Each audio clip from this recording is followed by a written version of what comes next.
So I was watching Netflix, right, and this program came up, and it was about is there an afterlife? I don't know whether you've seen it. And so all the scientists say that there's no consciousness when you're dead because consciousness is in the brain, and therefore if the brain's in the ground, then there's no consciousness. But then they're going over all these people who've had near-death experiences. So one person drowned in a kayak, and she was underwater for half an hour, and she's supposed to be dead, and then she came back alive in hospital. And there's all these other stories of people dying. And they all say the same thing, which is they see like this light, this tunnel, this hand. They meet people like their parents and friends that have already died.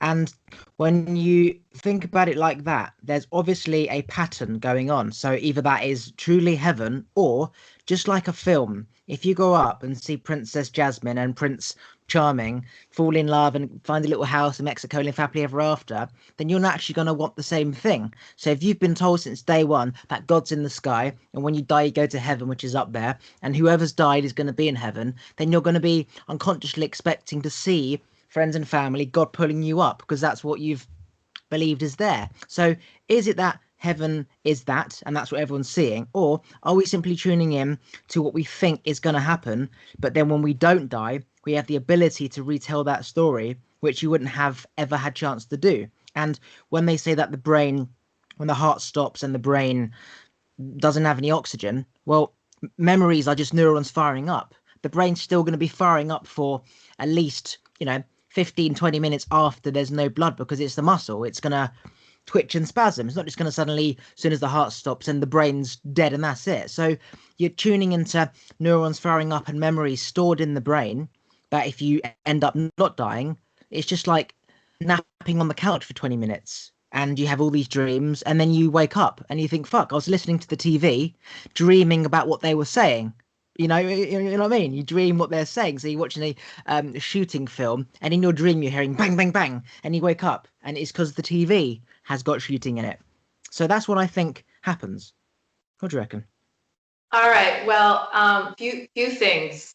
First of all, you talk about the brain. The brain is contained into the head. However, the mind is not contained in the head, right? So I just want to put that out there. And when we talk about data, data equals information. Information equals knowledge. Knowledge equals wisdom. But then there's something called consciousness, and consciousness also does not live in the brain.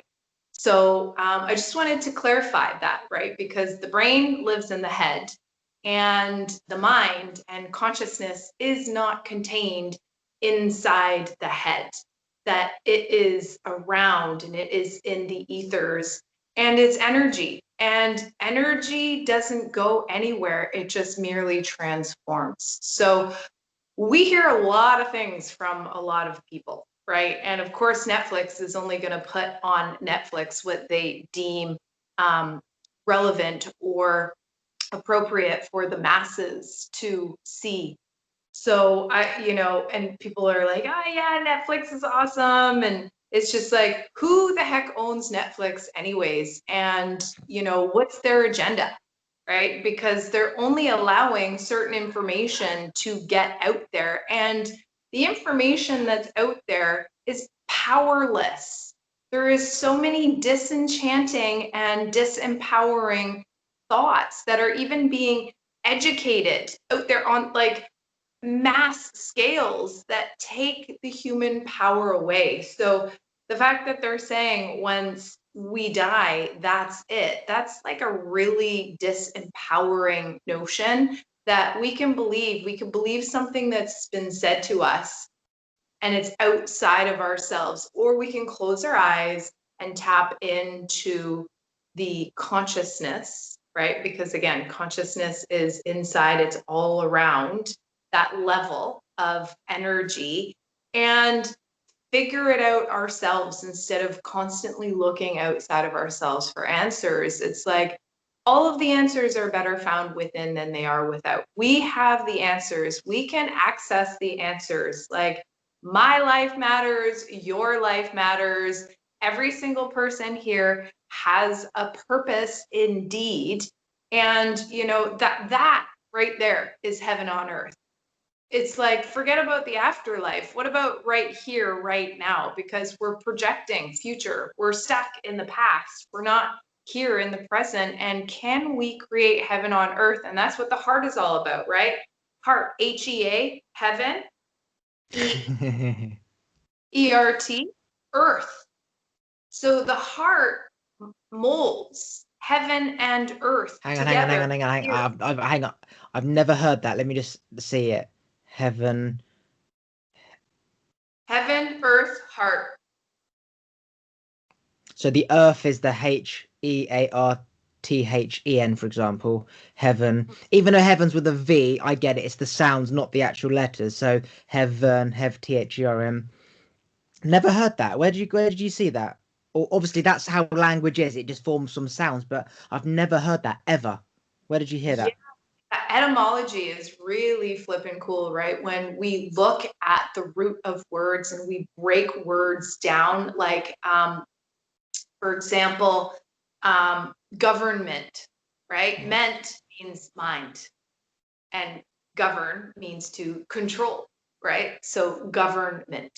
Advertisement, right? So when we look at the root of most words and we break them apart in etymology, it is absolutely fascinating.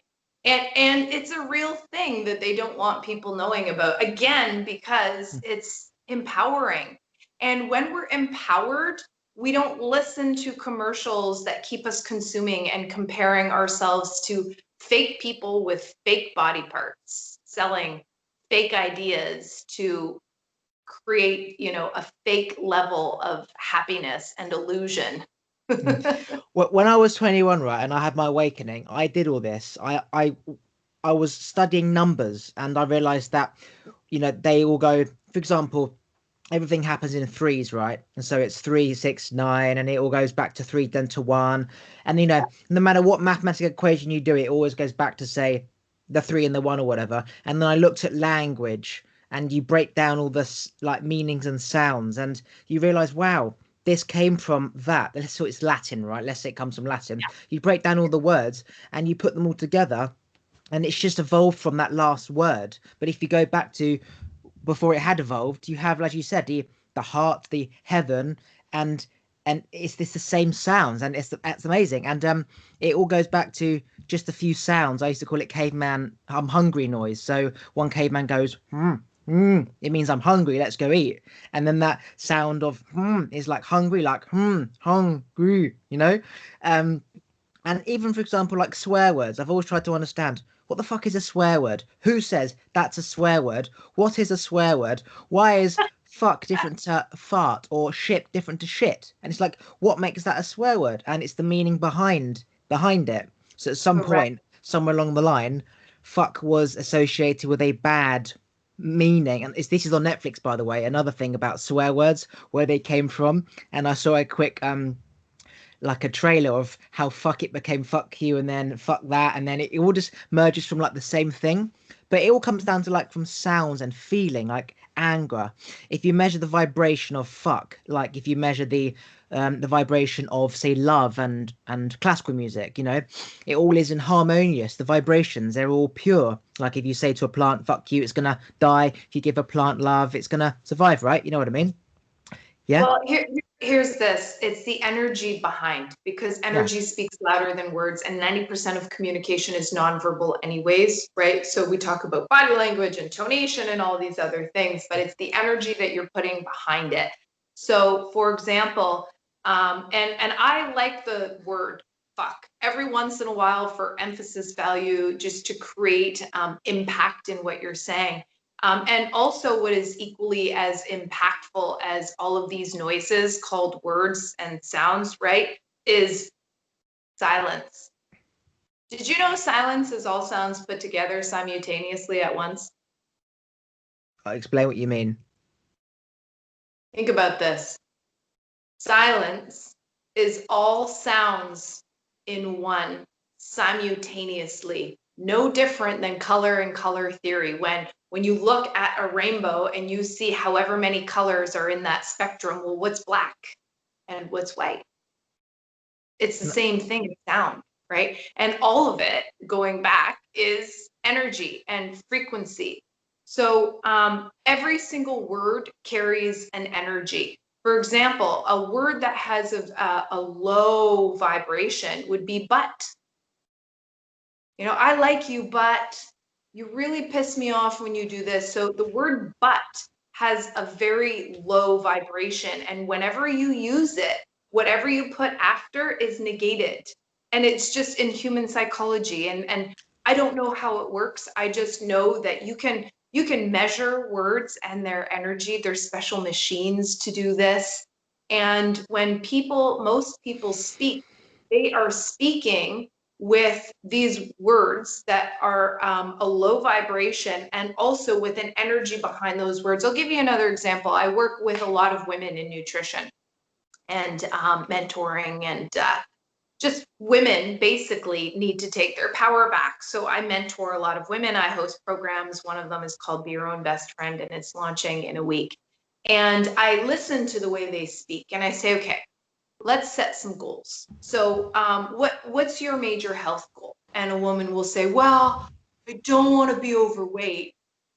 And I'll be like, wait, I asked you what your goal was. I didn't ask you what you didn't want. You see what I mean? Like, people are speaking their goals, their dreams, their desires in the negative and using disempowering words the whole time. And it's just like, when you listen to language, it's been minimized to this. It has been taught out of our let's say education. Do not mistake education with indoctrination, right? Because the more educated someone is, oftentimes they've just paid more to have their brain conditioned and indoctrinated with high level agendas, right?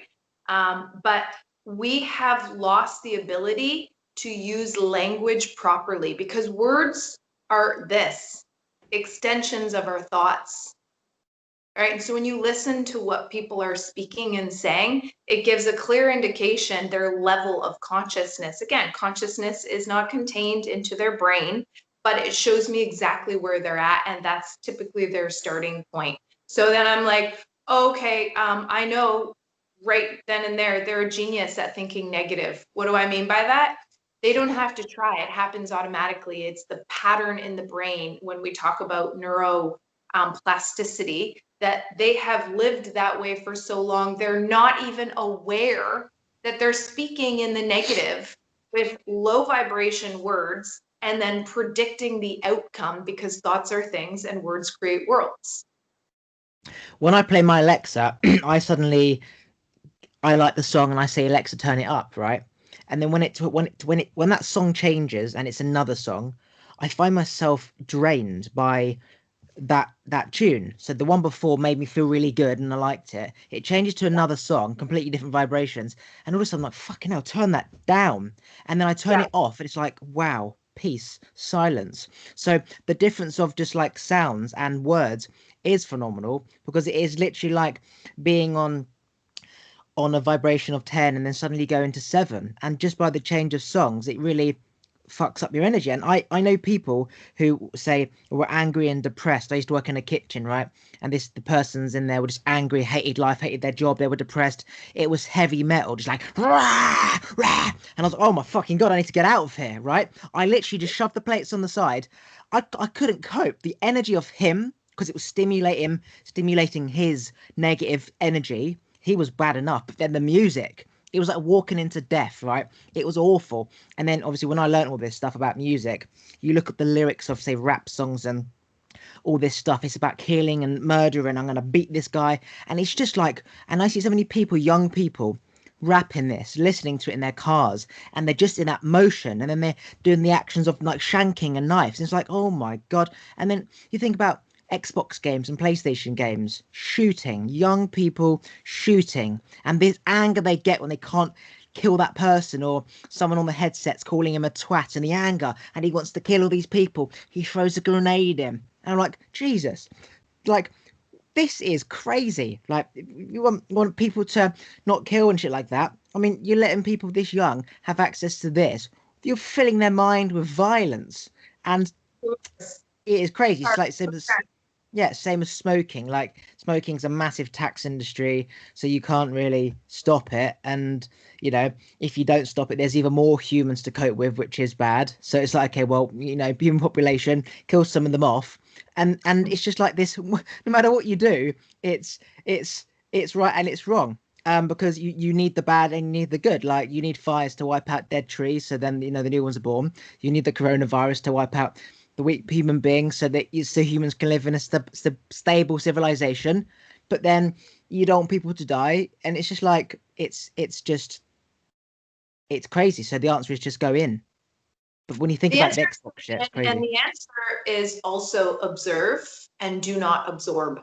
I'll repeat that: observe and do not absorb, because we have the choice, right? That's free will. We have the choice to observe and witness all these things happening outside of us on our journey called life, one foot in front of the other, and we get to choose what we take in, right? We get to choose what we focus on. And another example of this is, walking down the streets, even here in Mexico, there are things that you will see and hear that will instantly lower your vibration.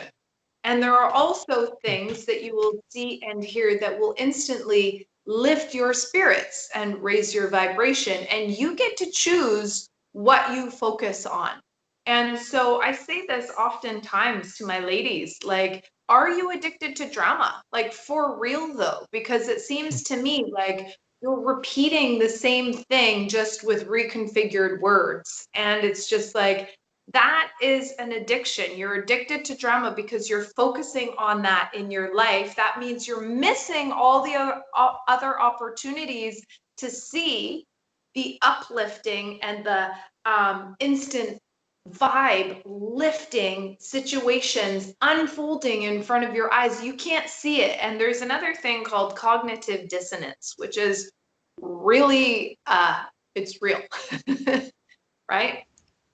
You know about cognitive dissonance? I get what you're trying to say. Yeah. So So it's essentially you can't see the truth because the limitations, the barriers of your mind and ego are not ready to accept that yet, because it challenges the ego. Let's keep in mind what the ego is, and I'm not bastardizing the ego. We need it in order to survive, but the ego wants to keep you small. The ego, anytime you have, a bad day for the ego is a good day for the soul.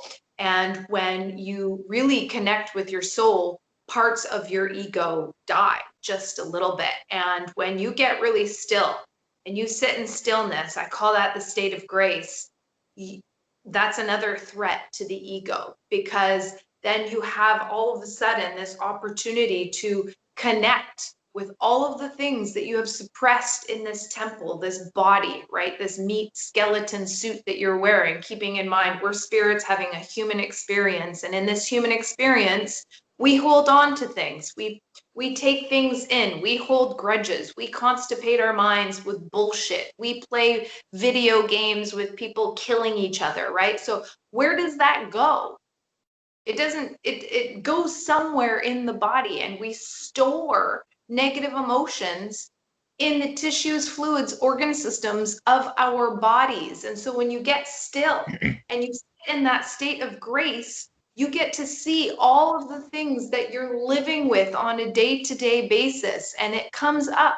And of course it does, because energy needs to move. Energy is emotions. It Emotions rather are energy in motion. Okay, so all of these suppressed emotions being energy, which is always moving. It's vibratory, it's a frequency, so it needs to go somewhere. So when you get still, all of it comes to the surface when you're ready. is that another thing? Emotion is built from energy in motion that you are aware of.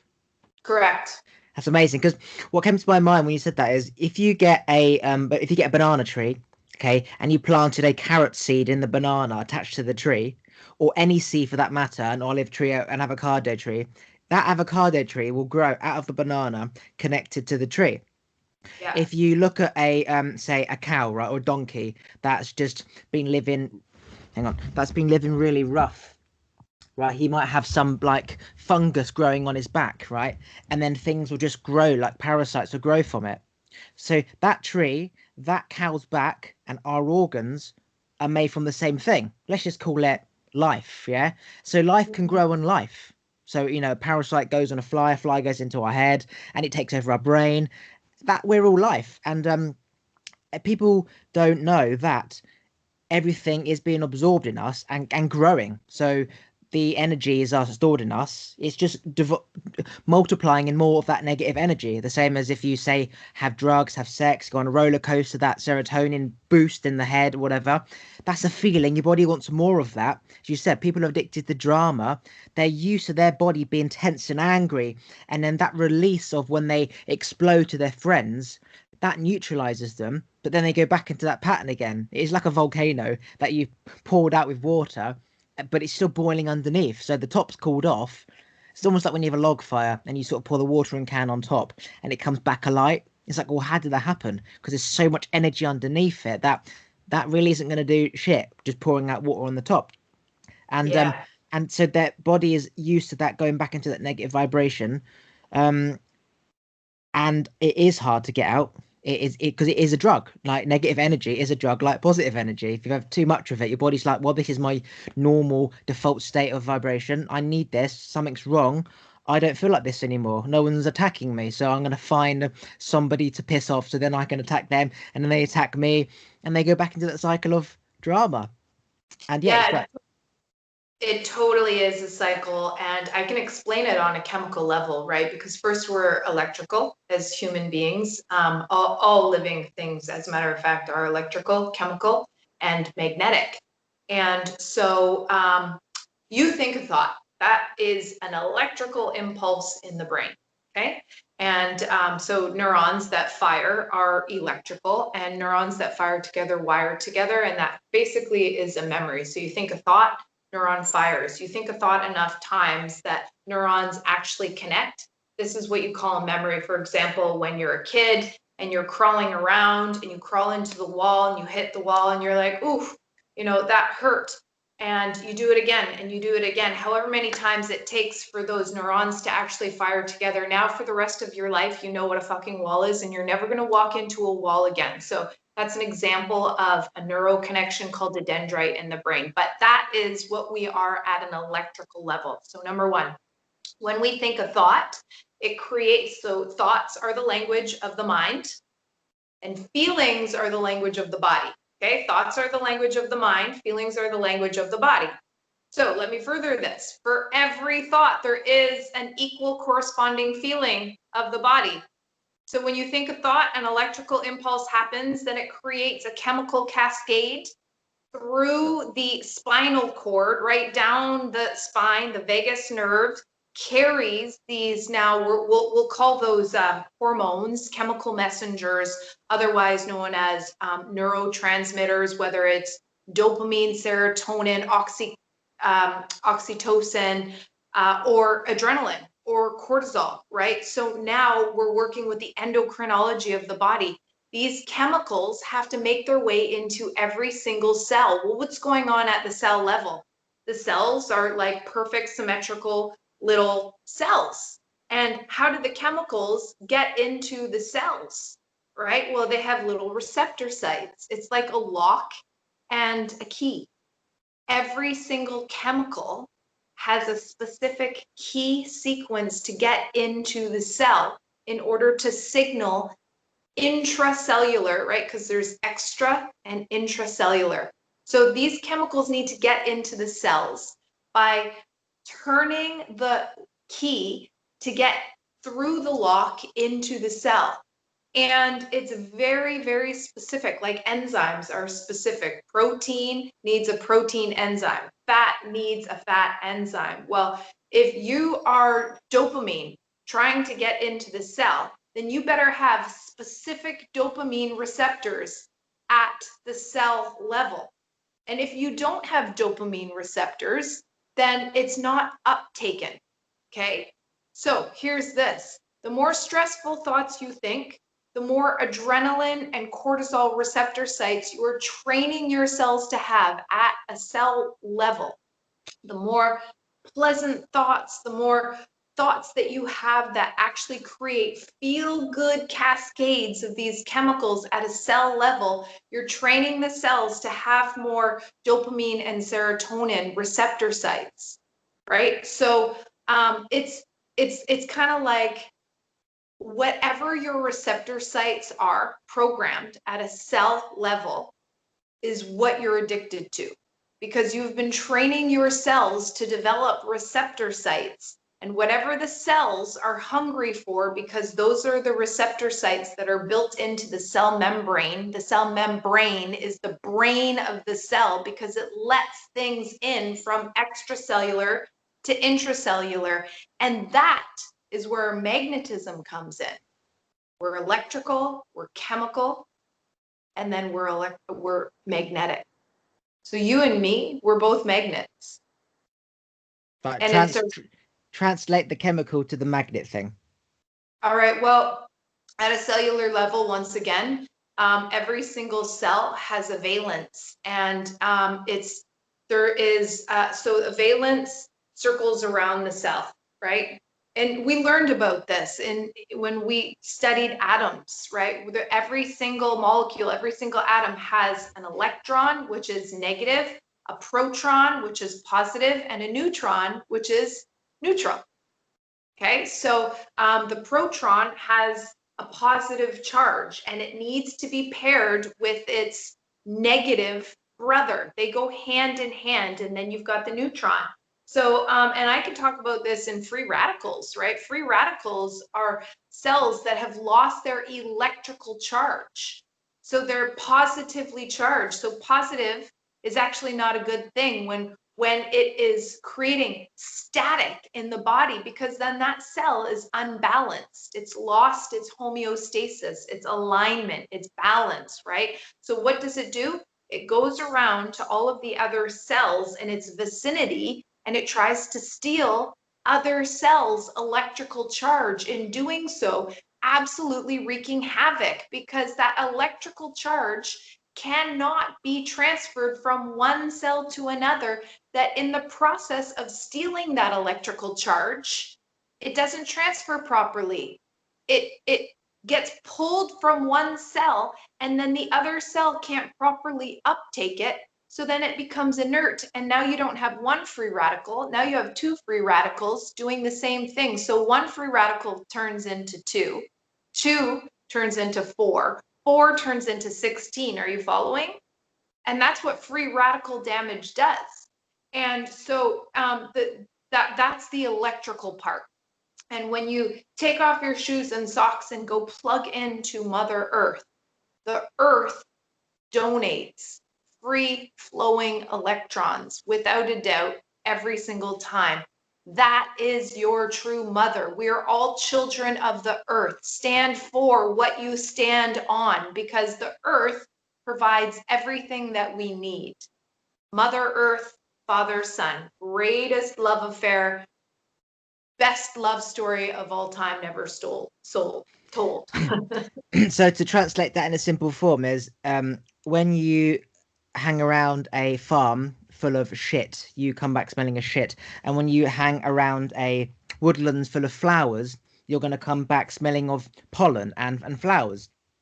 And if you are if you are say 10 uni students living in one house and none of them wears deodorant and they all stink of BO, they aren't going to be able to tell that everyone smells of BO, because that's all they're used to. So only when someone else comes in and says, fucking hell, this house smells of shit, this house smells of BO, this house smells of flowers, where have you been, like in some like pollen field? And the answer is yes. And so what I got from that is, and I haven't actually done much research on that magnetic atom level. I remember that school stuff, but what I'm getting from it is that so it basically it only knows what it's used to. Hang on. So the magnet thing. So so that word you were saying to me is what cancer is, right? What's that word you used? That specific word? when it goes 1 to 2 to 4 to 6 to 8, whatever. So it's just a process of replication. And yes, that's exactly how cancer spreads. So yeah, when the cells malfunction, that's the cancer. Is when it's not dividing properly, that it just sits there and it just doesn't do anything, and that just, I call it putting a piece of meat on top of a healthy plant. That meat's gonna rot the plant, right? But Yeah, that magnetic thing. So the cells have, say, a positive, neutral, and negative. But the positive is not the good thing, like we think positive is good, because it symbolizes it hasn't got that balance of, say, yin and yang. So it's like yin without the yang, which is bad. Yang without the yin is bad. It needs the yin and the yang to make it neutral. So what you're saying is that forget the label positive and negative, like forget negative thoughts and positive thoughts. It's just a vibration, period. And depending yeah, on that vibration, that determines how that cell responds. So it's not one or two negative, positive. It's just all the vibration, like it's just all lights and all sounds, rather than fuck is a bad word and love is a great word. It's just what how those living things respond to vibrations. So each cell has to neutralize itself, and it can't take it from another cell because that cell needs that. So you've got to bring in extra, say, cells from extra vibration, rather than just going into your current state, which is only taking what you've already had. So when people stay in their same mindset, they don't change because they're in that same pattern. So they've got to come out that pattern, and then their cells change. Where am I going with this? So yeah. cells need to be neutral, and then when they are neutral, they become like a full battery circuit. So that's the magnetic part. Yeah, yeah. Think about it's a natural law, by the way. They don't really like to teach this because it's too empowering, but it's the law of attraction or the law of magnetism. Think about it this way. It's really simple. Some people are going to be magnetic to you, right? And they're going to pull you in, whereas other people are going to repel you, like that guy. Funny that we come full circle as we always do. When you worked in the kitchen and he just had like a lame energy that he drained you. He probably didn't just drain you, he drained other people in his orbit, right? Because he doesn't even know it. He's unconscious that he's an energy vampire. So we are magnetic. You're a magnet, I'm a magnet. There's a reason why we're attracted to each other, because we have a very similar resonance, right? We've done some of this inner work. We say, okay, we've woken up. We've woken up to certain truths. We know how to feel truth within our own body, and we like to attract other people who also live from that place of truth and speak from that place of truth, because we're all magnetic.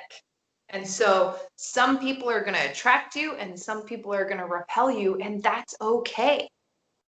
So the positive thoughts, okay, or doing positive things creates serotonin and dopamine, a chemical you feel good. Being stressed and depressed creates, say, adrenaline and cortisol, makes you feel shit. Those individually get absorbed into our body, into our cells. The brain Mm-hmm. doesn't know the difference between what's good and bad, it just absorbs it. But what that does on a cell level is different, right? The negative stuff kind of, say, erodes cells, like giving your plant coke. And then the other hand, it's like giving your plant water. Growth, dead. Cancer, Yeah. live. So are you saying that? So what that says to me is, I always say or think to myself, what do I prefer? Happiness or peace? At peace means, as you said, just being in resonate with Mother Earth, no thoughts, just a monk on a rock, a leaf just in the wind. Being happy is creating energy, having thoughts, doing more things that make you feel good, right? And you Yeah. could flip it. If you're unhappy, you're doing things that make you feel shitty. So you're saying that when you're grounded and you are neutral and your cells are on that neutral level, rather than just positive, which is actually bad, because that's the same as negative, because basically that's just saying that it's a yin without the yang, yang without the yin. That when you have both, it's neutral, and when you have that neutral, then that's when you become magnetic. So you can only become extremely strong in magnetism when you are neutral, which is that, like, neutral grounding. Does that make sense? Yeah, it makes sense. When you think about a heartbeat, right? It's never a flat line. This is life. there's an ebb and a flow, there's a pulse, right? And it's another law. It's the law of polarity. We need contrast. We need to actually experience what we don't like and have those thoughts that we don't like, right? Maybe it's fear, electrical, then chemical. Then we're going to create a chemical cascade of hormones that are not going to feel good. And it's going to steer us back in the right direction for alignment to move closer to the things that feel good. And that process is never ending. It's a journey, right? So nobody's life here on earth is easy peasy every single day. We all have our own struggles. We all have a past. We all have a story. We're all going to experience things and see things, witness with our own two eyes, our organs of perception. We're going to see things that don't feel good to see, and it's going to propel us in the right action to do something to create change for that situation in order to create change within, or does it happen from within first in order to create change in that situation, right? So it is constantly up and down, and when you flatline, that's when we leave our physical body. So a little bit of this is okay. It's just we don't want such extreme highs and lows, right? This is like anxiety, fear, hate. This is like um, probably depression, right? And so we want to maintain around this level, but there's always going to be a variance. If I want to do some research on YouTube of this, what do I type in? Magnetism in cells? How are atoms are magnets? Like what's the specific thing? Because I don't know much about this. All right, you know who talks about this a lot is Abraham Hicks and their teachings. And there is a scale actually where they measure emotions on a scale. And just like words, just like colors, everything is a vibration and has a frequency. So too do emotions. Okay, so they talk about climbing the emotional ladder. For example, when you're down and depressed, you're really depressed about something. It happens, right, to all of us. We have all experienced one level of depression on the spectrum. It's kind of hard to come up from depression because depression is quite low, but anger is high, right? When you're angry, you can't stay angry for that long. It's venomous. It heats up your body. It changes it like lights you up like fire, right? So if you're depressed, then actually give yourself something to get angry about, because anger would be climbing the emotional scale. And then it's a lot easier to come down from anger than it is to come up from depression. Does that make sense? Yeah, absolutely. I haven't heard that before. Yeah. So when you're depressed, give yourself something to get angry about. So for example, I used the credit cards, right, to move out into London because I didn't get on The Apprentice, right? And so I thought, fuck it, I'm going to London making a business. So I racked up £5,000 in London. I couldn't get my business off how I wanted to. So now I had 5 grand. So then I spent literally months and months and months working to pay it off. And then I was neutral. When I was 21, before I was enlightened, and I only got my first job at, say, 23, for example, because I'd only worked for myself. Before I was enlightened, I was in debt, so I was borrowing to then buy and sell furniture because I needed some cash flow. So I was always in this motion of paying off the debt. So that's essentially the need for work. If you need something that requires money, you need to make money. If you've got nothing that requires money and you're a monk in a field, you don't need to work to make money. And so I paid off my debt and I had no drive. And I realized my drive has only been to pay off the money which I borrowed to make money after I bought the stuff that I wanted, like clothes and laptops and shit like that. That if I had all that or didn't need that, I wouldn't need to use the money. So my drive was always essentially getting out of debt. And I did a podcast with somebody. It was like the 12th podcast. And we had a massive argument and debate about should I borrow, right? And he was the one who made me go back on my credit cards to 5,000, right? Because then kick-started up my ambitious entrepreneur mind. It kick-started my drive back because I had to lose my drive when I was enlightened because then I realized I don't need anything but love and nature and peace. And then I realized, fuck, how am I ever going to afford a house, you know? So then but I had no drive because I'd found that inner peace. So essentially, he inspired me to get me out of debt after I went backwards and forwards to try and find a reason why I should use my credit card again when I'd just got out of it. And then that got me into this debt spiral, which made me have to raise my vibration to then find a way to get myself out of debt. And then on the journey of finding ways to make money, I thought of business ideas. And then from business ideas came motivation. So you could say I was in a state of depression for a long time, but not an unhappy depression, just no drive, yeah? And as you're saying, getting into that anger state is essentially like when you die and they put those things on your chest and they clear, yeah, it just restarts the body. Going down from the anger is easy than going up from the depression, and that's the same thing. I got myself into debt to get my ambitious how to make money mind back on track, that when I clear my debt, I've raised my energy enough I can start again from where I was.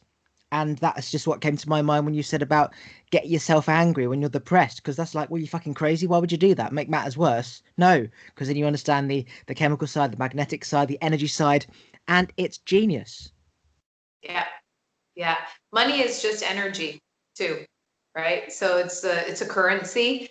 And a lot of people suffer from poverty mentality around money because of their upbringing and the lessons that they have been sold by their parents, who, by the way, I love all parents. All parents really do try their best, but a lot of the time they haven't done the work to heal their own traumas, and they're just teaching via their actions, right? Because children do not listen to their parents' words. They observe their actions. They listen to their actions. So when parents have this idea, this ridiculous notion that you've got to work hard to make like a modest living, and they teach that they have to work long hours and basically trade in time for money, and then we grow up with this idea that equals a scarcity mindset. And there's so many people walking around with a poverty mentality, and it's really sad to see, because it's just energy, right? And so we have to reform our relationship with money and what it is, because What most people, that's what they deem to be success, is money, when money has nothing to do with success. When John Lennon was in kindergarten, they had this assignment and the teacher was like, what do you want to be when you grow up? And most of the kindergarten kids were saying teacher, a doctor, a lawyer, right? This stereotypical, that again, we've been indoctrinated to think that you're not successful until you're a high paid moneymaker on Wall Street, or lawyer or doctor. We think doctors are like the status quo success. When you become a doctor, you've made it. When you spend millions of dollars on indoctrination, it's ridiculous. So John Lennon wrote, I just want to be happy. And then the kindergarten teacher said, son, you didn't understand the point of the assignment. And he actually said, actually, I did. I don't think you understand the point of life. um what question comes to your mind right now? What question comes to mind? Well, the question that basically changed my life is, who am I? And I'm constantly asking myself that. I look into my own eyes in the mirror every single day and I ask that question, who am I? And I'm not looking at the flaws in my skin, or I'm not focusing on the pimples or the wrinkles or the cellulite. It's not like I see those things at all anymore. I look deeper into my own eyes, the window of the soul, and I say, who am I? And I want to start every day off like that and connect from that place, and then live my life from that place and space. Hmm. What do you have in terms of recommendation? Right now, I used to believe that there were such things as ghosts, and then I convinced myself out of it. I want to believe in it, even if it's not true or it is. I want to go back into that mindset of believing in it. But how can I, based on your opinion, get myself back into a mindset of believing something which I maybe deep down don't believe, if it's belief that creates the seed in the first place? Yeah. I don't want to Yeah. counteract that belief, knowing that it. You know what I mean? So belief is always attached to a feeling, right? And so beliefs live in the mind, and remember the brain rather. Thoughts are the language of the brain, and feelings are the language of the body, and it's feelings that make it so. And that basically you've got to connect the feeling with the thought, and that's the sweet spot. If you can't feel the feeling of the thought, then you're going to have a hard time projecting that, because thoughts again are not contained into the head. They go out into the ether, into the consciousness, where there is a collective consciousness. So I'll say a few quotes here. Whatever the human mind can conceive and bring itself to believe, it can achieve, but the caveat is it's the believing that makes it so. And by the way, that's Albert Einstein and Thomas Edison, and they had a mastermind together. And what does it mean to have a mastermind? When you collect people who share the same thoughts and can connect and attach the thoughts to a feeling, and you project it out there. Select, project, collect. So then via the law of magnetism, you're going to collect the things that you're calling in when you have a mastermind, because then there's power in numbers. So whatever the human mind can conceive and bring itself to believe, it can achieve, but it is the believing that makes it so. Henry Ford said, whether you think you can or think you can't, either way, you're right. Right? So it's just a shift. And I use visualization tools, is very, very powerful. So if there's something that I'm having a hard time with, a struggle in my mind, like say, for example, this whole poverty mentality, or I'm not worthy, I'm not good enough, whatever the theme or the story is, if it were to come up and I were to think it, right? Then all of a sudden it's going to shift the way I feel. It's going to lower my vibration, right? Because chemical, electrical, chemical, magnetic. So now my vibration is going to lower or lessen because I've thought a thought that doesn't feel good, and it's going to lower my vibration. So the instant that that happens, it's like this beautiful opportunity to push pause or stop, right? Never underestimate the power of pause. Take a few deep breaths and then reevaluate and listen to the thought, and be like, that's ridiculous. I talk back to some of my stupid thoughts. Nobody is immune from stupid thoughts. We all have them. It's part of being a human, right? Humans have 60,000 thoughts a day. 90% of those are recycled thoughts from yesterday. We're in the pattern of being ourselves. The very first thing we do is wake up and remember our problems. 70% of those thoughts, 60,000 thoughts a day, 70% are negative, and they happen automatically. And most people are not in control, and they're investing their belief in those stupid thoughts instead of talking back to them and pushing stop and rewriting the story and saying, actually, this is how my story unfolds, because we have that power. And when you start to do that, the things that you look at outside of yourself shift, right? Because you've created that inner environment. You're changing the receptor sites at a cellular level. So then you're going to start seeing more magic happening outside of yourself. So you're not going to tune in to the gossip that's happening over here to the right. You're going to tune in to the, the healers and the helpers that are always present in everyday life situation, right? I know that the struggle is real in life, and it's not like I'm escaping the struggle. No, I believe in, this is why we have creativity. This is, we have the ability to problem solve. But I never focus on the problem. I always focus on the solution. So it's a matter of shifting your beliefs. Question your beliefs, especially the long held ones. The longer you've had them, the more strength you have in those dendrites. And it goes back to the example of a kid learning how to crawl, right? When he walks into the wall, now he knows what a wall is for the rest of his life. Well, what if that kid happened to experience what he would perceive as failure over and over and over and over and over again, and he strengthened that belief, and he's walking through life with this belief, and guess what he's creating more and more and more of? That's Because a that's right? So it's all magnetism. It's all like I live my life this way, and everything shifted. You know, I was actually told once upon a time, I was told this: you can't be a snowbird until you retire, because that's what my grandparents did. Both sets of my grandparents had to wait until they retired to own two homes. What's a snowbird owning two homes? A snowbird is, oh yeah, I guess you don't have that. What the fuck is that? In Canada, when we get snow for half of the year, snowbirds dip, and when the snow comes, they fly and they go to a hot climate.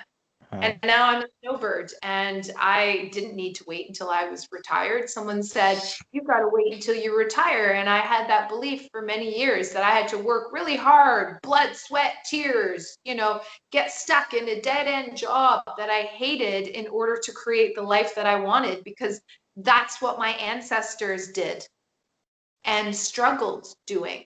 And that's what I grew up perceiving as reality, until I realized I don't want to believe that anymore. That's not the way my life geometrically unfolds.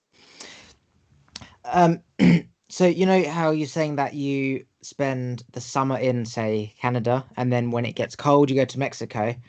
Obviously, we need sun because everything grows in the sun, and it's not very nice when it's cold. You can't do anything. You can't walk when it's snowy and it's wet.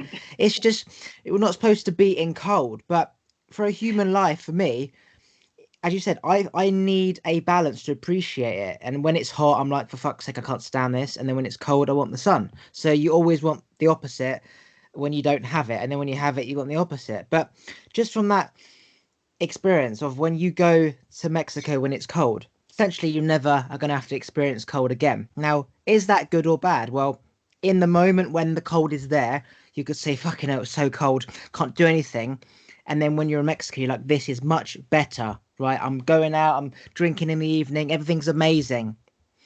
But then you haven't got the balance to appreciate it. But then you don't need to have the cold to appreciate it because you are never in disharmony in the first place. And it's only when you're in disharmony that you suddenly want something better. But then if you already have that is that inner peace and grace already, then there's nothing else out there because you don't know any different. You know what I mean? It's like a monk being happy on a rock who's not unhappy or sad, unhappy or happy. He doesn't know any different apart from that state, and that is like the birds just always flying at 18 degrees temperature. Never gets too cold or too hot. It just moves to the next part of the earth. So it's just he doesn't know any different apart from berries growing and nuts growing and the sun, and that's it.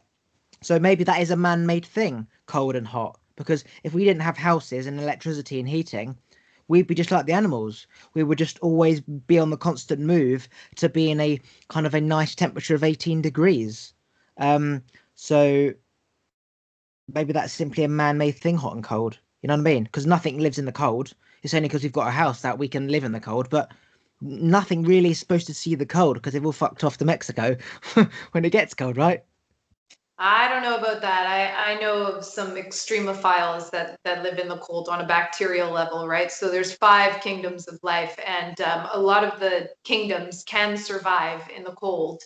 And cold is necessary for even humans to interact with cold, right, in order to keep the nerve force firing. I don't shy away from the cold. I can appreciate the cold. It's not like cold robs my inner happiness. Like I can still be content in the cold. There's something about breathing in cold, crisp air to make the lungs feel alive.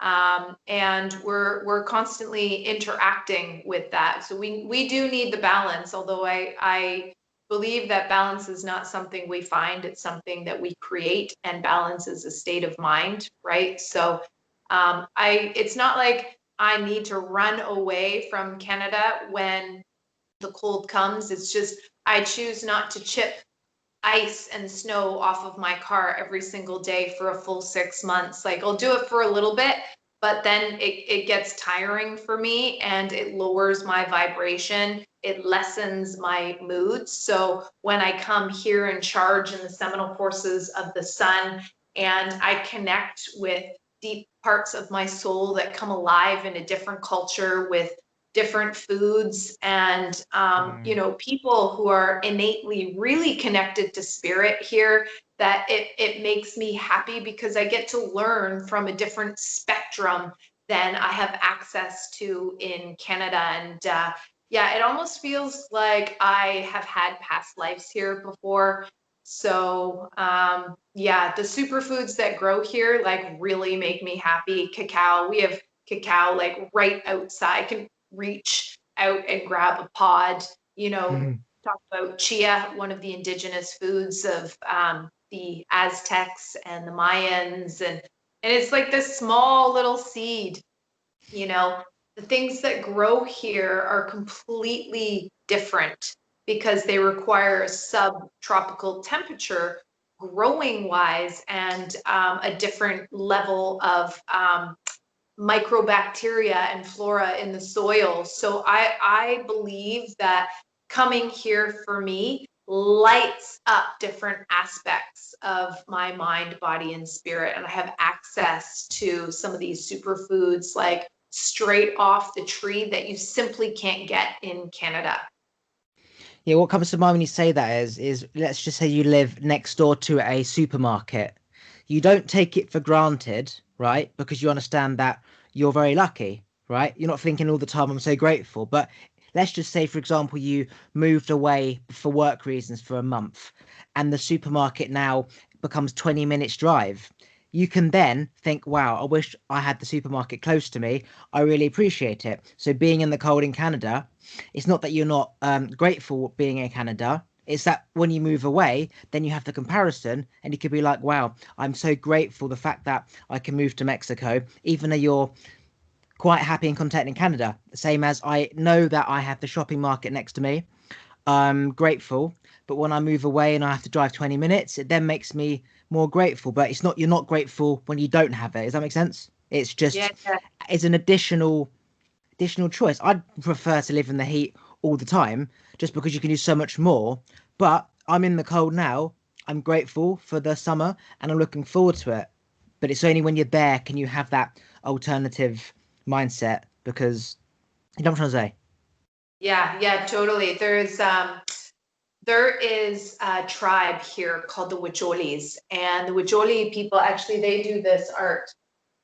This is very Huicholi. Can you see Yeah, this? This is all like yeah. small little beads.